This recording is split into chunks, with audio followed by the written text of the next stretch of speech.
Yo, what's going on, man? It's your boy Positive Flow. I told you guys in one of my earlier videos that I bought me another compressor and I was gonna take this one apart. This is my Husky.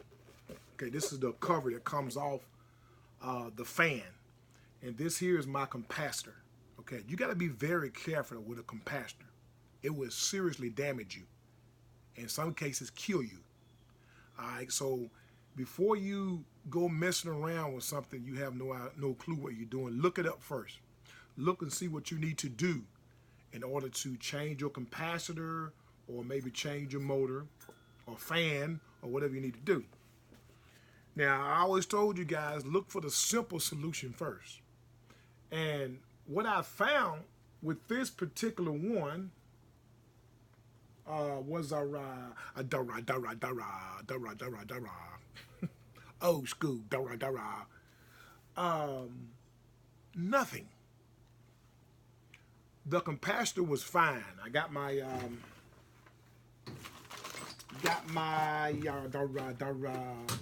where'd I put that bad boy? There you go.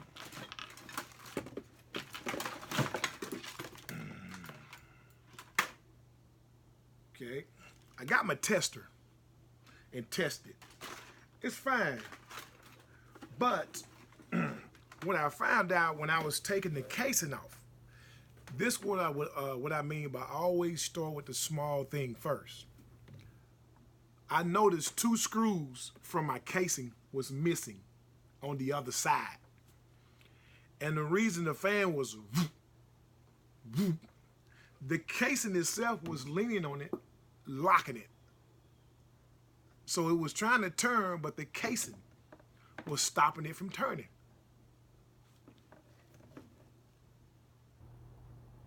And how? You there?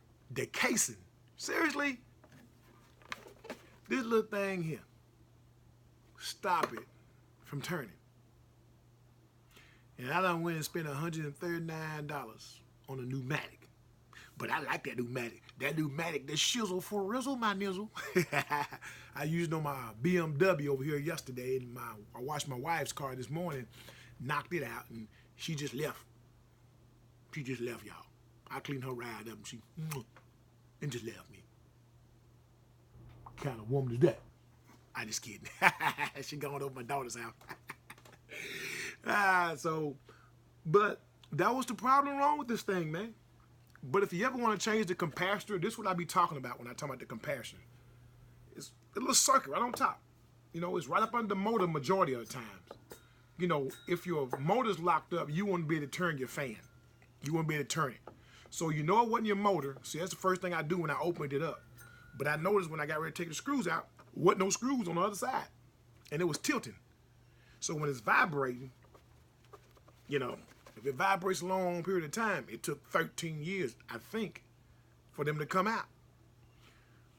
But if you really want to go through your compressor, you can take this top portion off.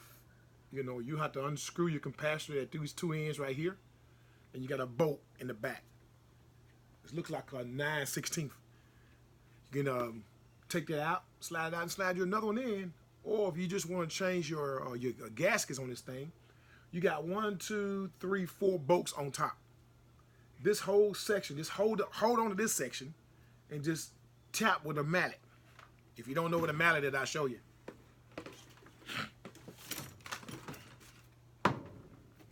It's a fancy name for rubber hammer. Why do they do that? Thief, embezzlement, fancy name, same thing. That's basically what this is. It's a rubber hammer, but they call it a mallet. And how? You there? Because you don't want to go tapping on this thing with a steel hammer. You tear it up, boy and girls. So, that was my finding, you guys. And I'm going to turn it on for you. Little noisy. How you doing, Studebaker?